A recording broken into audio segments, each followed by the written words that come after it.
পৃথিবীর বহু রহস্যের কুলকিনারা করেছে অনুসন্ধানী মানুষ। তবে এমন এক রহস্য আছে যা এখন পর্যন্ত ভেদ করতে পারেনি কেউই। এমন এক রহস্যের নাম দুর্গম আমাজন জঙ্গল। এই নিয়ে রয়েছে বেশ কিছু রোমাঞ্চকর গল্প। আমাজন জঙ্গল বিশ্বের বৃহত্তম ও রহস্যময় রেইন ফরেস্ট। এটি দক্ষিণ আমেরিকার 8টি দেশ জুড়ে বিস্তৃত এবং সুবিশাল বন তার বৈচিত্র্যময় উদ্ভিদ ও প্রাণীকুলের জন্য বিশ্বজুড়ে পরিচিত। অনেকের বিশ্বাস আমাজন জঙ্গলে এমন কিছু রহস্য লুকিয়ে আছে যা আজও মানুষের কাছে অজানা। বছরের পর বছর ধরে গবেষক ও অভিযাত্রীরা এই রহস্য উদ্ঘাটনের চেষ্টা করলেও বহু রহস্য আজও অমীমাংসিতই রয়ে গেছে। বলা হয়ে থাকে এই দুর্গম জঙ্গলে একবার কেউ ঢুকলে দ্বিতীয়বার তার আবার নিরাপদে ফিরে আসা অনেক সময় অসম্ভব হয়ে পড়ে।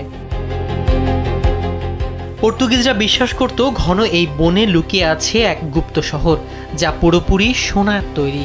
এই শহরটি পরিচিত এলডোরাডো নামে। তারা বিশ্বাস করে শহরটি সোনার তৈরি এবং এখানে মূল্যবান রত্ন রয়েছে।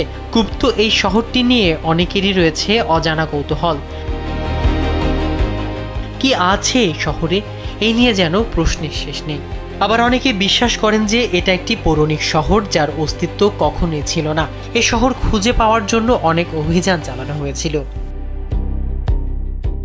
আমাজন জঙ্গলে বরফ যুগের চিত্রকর্মও পাওয়া গেছে। চিত্রে দেখা যায় যে এসব অঞ্চল একটা সময় বরফ যুগে ঢাকা ছিল।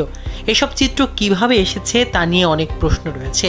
স্থানীয় উপজাতি এসব চিত্র তৈরি করেছেন বলে বিশ্বাস করা হয়। 2019 সালে এক অভিনব প্রজাতির তিমির মৃতদেহ আমাজন জঙ্গলে পাওয়া যায়।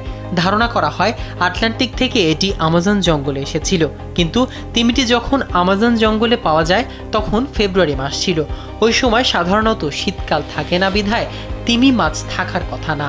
আবার 2013 সালে আমাজনের মধ্যে একটি অদ্ভুত কাঠামো পাওয়া যায় যা পরিচিত ছিল না।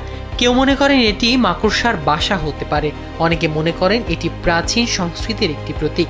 এটি এমন একটি বৈচিত্র্যময় বন যা অনেক রহস্য ধারণ করে আছে।